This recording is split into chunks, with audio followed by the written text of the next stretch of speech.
First time guys na sumakay ng barko na may nagdi-demo about sa life jacket kung paano gagamitin guys.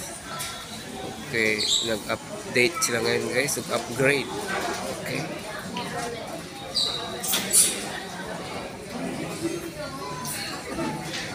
Yan ang crew dito sa pond guys, sa Tugu.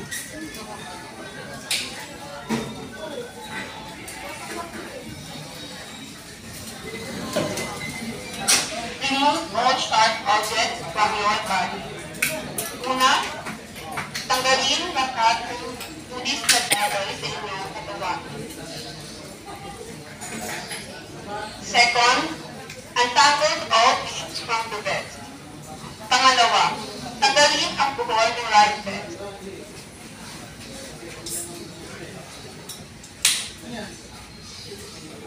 Third, slip the vest over your head and onto your shoulder. Pangatlo, isuot ang vest sa leeg at baliktad. Fourth, tape around your waist, chest, and neck. Make sure that all ends are secure and tight.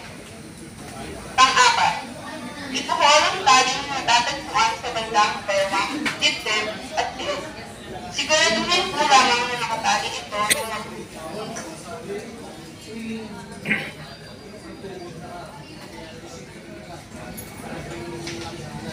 Familiarize yourself with our exit point, nearest to accommodation.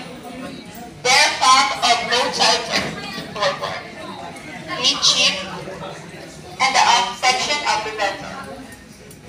Alamin ang lahat ng lalabas ng sa inyong akomodasyon. Makikita po ang mga ito sa magkabilang bahagi sa bandang unahan, gitna, at dulo ng aming barko. All passageways and exits must be clear from any obstruction.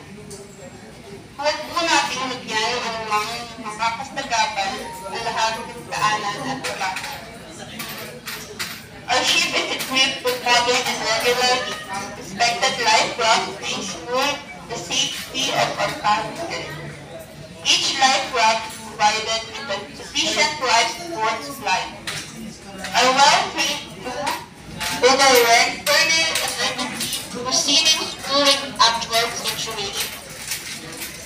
Ang ating barko ay may mga aircraft upang mag-iap o kaligtasan ng bawat isa sa oras ng pangangailangan. Ang bawat life raft ay may tapat na kagamitan para sa anumang emergency. Ang aming mga crew ay mayroong team pagsasanan at pagkaalaman upang tumulong sa inyo sa ating pagkakataon. Ladies and gentlemen, you have just seen the proper way of using the life vest. If you have more questions, Okay, this is DJ Freeman Vlog. Safety first guys.